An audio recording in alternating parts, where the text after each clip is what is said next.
I was just pretending. I caused no harm. I could have taken good care of that old lady.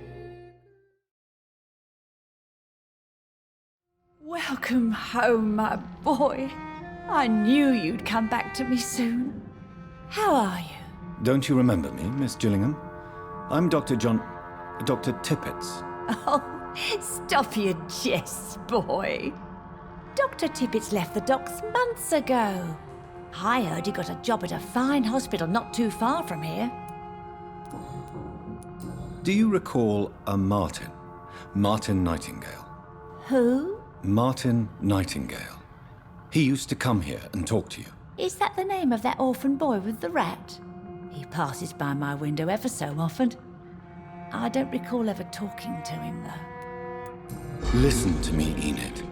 I want to talk to you about Jack. Your son, Jack. Can you stay focused for a few minutes? My son was the most beautiful baby in the world.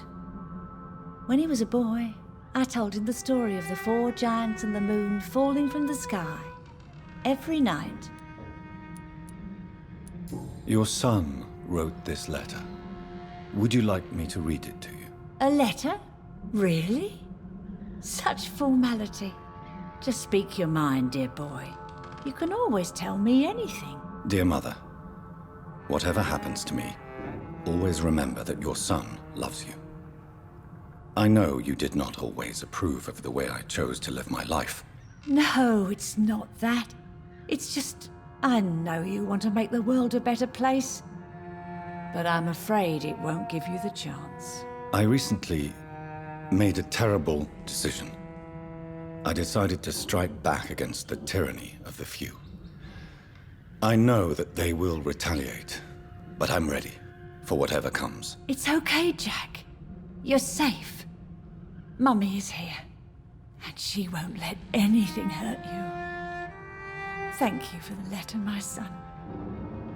Thank you. Why did you give the watch I brought you to Martin Nightingale? Oh dear. Did I lose it again? Oh, I'm so sorry, Jack. I know how much that watch meant to you. I'm clumsy. Sometimes I just lose track. It's all right. I got it back. Good, good. Keep it then, my dear boy, so I won't lose it again. Is there anything at all I should know about this area? You stay away from that Seymour Fishburne. Boy is nothing but trouble. Poor Miss Fishburne. Not everyone's lucky enough to have a son like me. Thank you. I get so worried, Jack, when you leave me for too long. You really shouldn't spend so much time outside. Who are the more influential figures on the docks? I don't venture outside of my home too often. I don't get many visitors either. Except for that one man who comes by sometimes. What was his name? Oh, I'm sorry. What was the question again? I wanted to know who are the more influential people around here. Oh, I couldn't possibly say. Archer Woodbean has always been kind to me.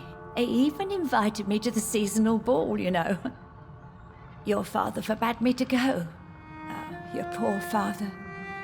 Oh, how I miss him. Is anybody taking care of you? You're the only one I need here, my boy. Jack. Jack? What's wrong? Why have you left me, Jack? Why did you leave? I was alone for so long. You know I needed you. Why did you leave me? I'm sorry, Mother. I didn't mean to hurt you. What have you done, Jack? Did I not tell you how dangerous folks like that can be? You and your friends are taking a huge risk acting like this. I didn't mean to worry you. I have always tried to protect you. In my own way. If it's true, you should start by protecting yourself. You need to be more careful, Jack. You're all I have left. Goodbye. Don't go out for too long, Jack. I worry something fierce when you leave the house after dark. Jack, my son, he got killed. I remember. I remember all my life. Oh, the joy, the love. What a life. Thank you.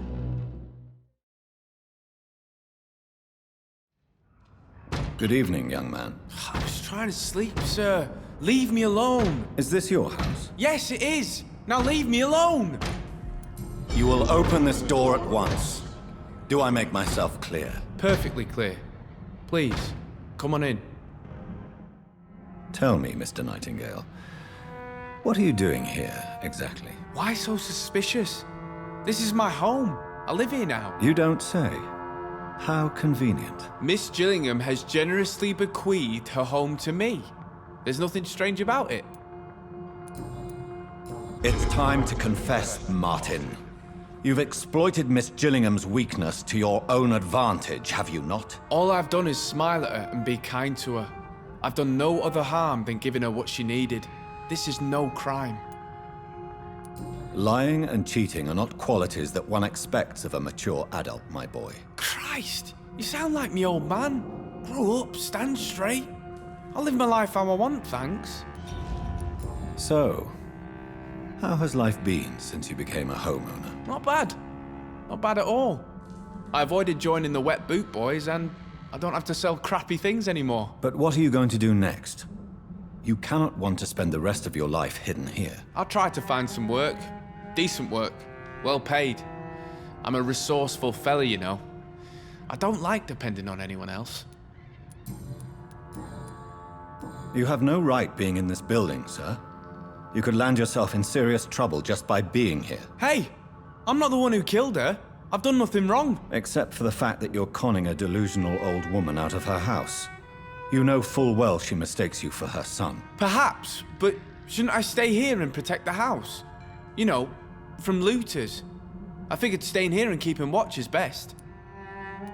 You may not have committed a crime, strictly speaking, but your lack of morals gives me pause for concern. I've done nothing wrong. Miss Gillingham left me the house. Don't I deserve a place to live? In the end, the death of Miss Gillingham has been very profitable for you. Wouldn't you agree? I won't pretend I didn't use the situation to my advantage, but I didn't want her dead, if that's what you think. Oh, I believe you about that.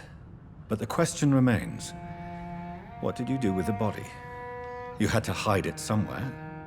Clean the blood, since nobody found and reported it. What? What are you saying? No, how do you know she's dead? It wasn't me, I swear on my life. It's okay, Mr. Nightingale. Don't worry. Your trembling hands and nervousness suggest to me that you're not capable of killing in cold blood. That was not funny, Dr. Reed. Not funny at all. Are you worried about the situation in the docks? I really don't care. I have a roof over my head and enough food to live. I'm not setting foot outside until this epidemic is over.